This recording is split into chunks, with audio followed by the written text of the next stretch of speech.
Thank you, Presiding Officer. Today's budget debate sets out a core dividing line in Scottish politics, a dividing line between my party and the failed cosy socialist consensus, a consensus that's wedded to high tax and low growth, and which stands in stark contrast to our common-sense budget plans. Tonight it will be the Scottish Conservatives and the Scottish Conservatives alone who will vote against this bad budget. But contrary to Shona Robertson's narrative, we did engage constructively, setting out a new direction for Scotland. We would cut tax for workers, businesses and home buyers. We would grow the economy and tackle the SNP's soaring benefits bill. Let's hear Mr Hoy. And we would deliver. We would do something that Mr Swinney has not done, and we would deliver public service reform to drive real savings at the same time. But today is a day of betrayal for Scottish workers and Scottish taxpayers. For 18 years, the SNP government has let down hard-working Scots. It has failed to deliver for businesses, including many retail and hospitality operators, who are yet again to be robbed of rates relief support available elsewhere in the UK. Now, the SNP focuses on inputs but not outcomes, more tax, more spending, but it pitifully ignores the performance of our public services. Our schools, our hospitals, our roads and our railways are all deteriorating. Crime is up, police numbers are down, and many Scottish businesses are teetering on the edge as a result of decisions taken by both Keir Starmer and John Swinney. But rather than taking a stand against this budget, opposition parties will today endorse the SNP's failed legacy by backing it. In recent days, rather than standing up for his constituents, Alex Cole-Hamilton has ridden to the rescue of John Swinney. But he's been, I will in a moment, but he's been getting carried away.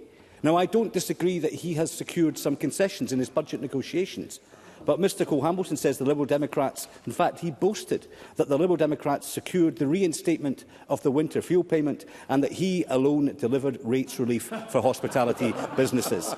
But what the Lib Dems don't want you to know is that they have gone back on their word.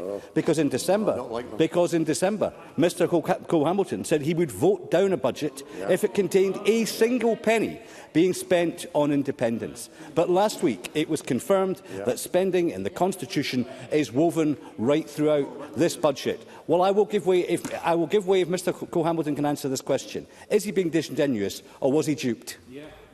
Alex Cole-Hamilton. Oh, Presiding Officer, I'm very grateful to Craig Hoy for giving way. I had been under the impression that pantomime season was over. How wrong I was. Oh, no, it isn't. But, Presiding Officer, clearly Mr Hoy has not read the letters pages of many august Scottish publications this weekend, where wilder outriders of the nationalist cause are bemoaning the fact that Liberal Democrats have secured the deletion of any spending on independence in this year's budget. So he'll find that we've kept our word. Craig Hoy. I think that you'll find in the deepest, darkest of recesses of the Scottish Government buildings there are many civil servants beavering away to take Scotland out of the United Kingdom. Now, we expected, I think, this from the Liberal Democrats. What we didn't expect is the position of Scottish Labour, because Anas Sarwar will spinelessly let this budget pass without securing a single concession from the SNP. It took just one mildly hysterical speech from John Swinney for Scottish Labour to blink first. But Labour's decision to cave in handed the SNP the cheapest budget deal in the history of devolution. But, Deputy Presiding Officer, let me explain why the Scottish Conservatives oppose this budget. Because I will now take an intervention. I would just like to know what Craig Hoy is delivering for his constituents today, apart from doom, gloom and financial illiteracy. Craig Hoy.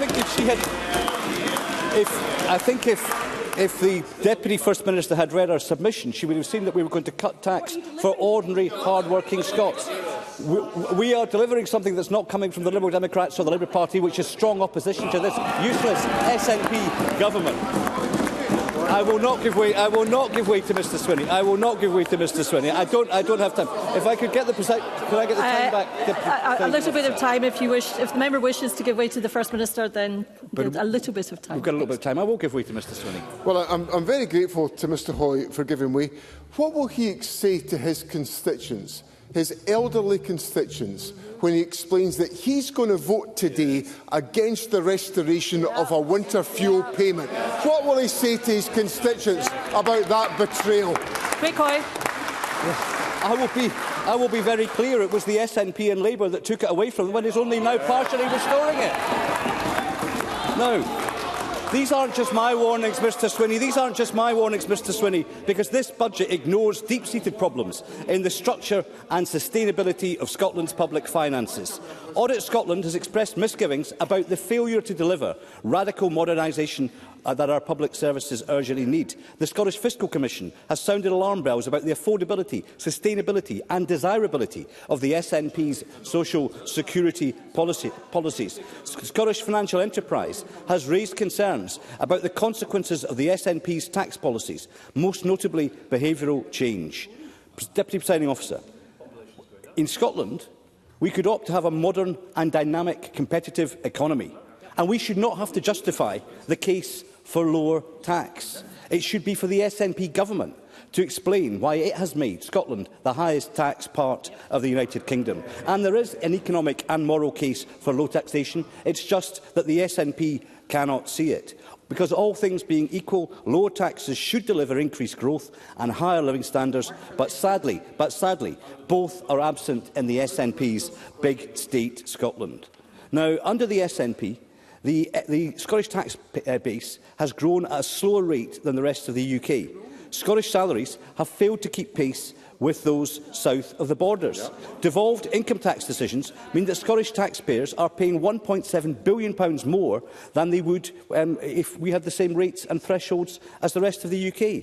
But the net funding for the Scottish budget is only £838 million. The Scottish Fiscal Commission calls this an economic performance gap. I call it a lost decade and more of dogma under the SNP's misplaced priorities. Now, in her budget speech, Shona Robertson looked for a moment that she might have learned from the mistakes of the past. She said she wanted to say a thank you to those with the broadest shoulders who are paying a little bit more. In reality, what did Shona Robertson's thank you mean for Scots earning £30,000? A tax cut of just £1.21 per month. And this budget confirmed that the threshold for basic and intermediate budgets will rise by 3.5% in April. But as the convener said, the top three bands remain frozen. This means that the number of higher-rate taxpayers is expected to jump from over 490,000 to now 550,000 in Scotland. In contrast, we proposed a package of bold, forward-looking, growth-generating tax cuts to make Scotland more competitive for those on middle incomes and the rest of the UK. And we would offer targeted tax cuts to businesses, including to Scotland's struggling pubs and hospitality sectors. Now, ministers will, of course, assert Mr Swinney's chuntering away, but ministers will of course assert that the higher taxes are used to deliver its social contract to the Scottish people. So let's look at the reality of that social contract. Winter fuel payments stripped from most pensioners last winter. The number of Scots in pain and relying on private health care is at a record high, and the number of economically inactive young Scots, too many who are now parked on benefits, hit 210,000 last year. Despite all the rhetoric, that is the reality of the SNP's social contract with Scotland. And this year, even with Labour's national insurance tax on jobs, this budget settlement delivers a real terms increase in revenue spending and an uplift in the capital budget. But as the Institute for Fiscal Studies has warned, more money alone will not fix our public services. And they are not alone in saying that. Dr Ian Kennedy, chairman of BMA Scotland, said new funding will, and I quote, never be the answer alone to solving the NHS crisis. And Audit Scotland warns that the Scottish Government's plans for the future of the public sector workforce are too vague, with the Auditor-General Stephen Boyle questioning the Government's commitment to, quote, right-size the workforce. This year, the cost of the public sector workforce will absorb 54% of the Government's revenue budget.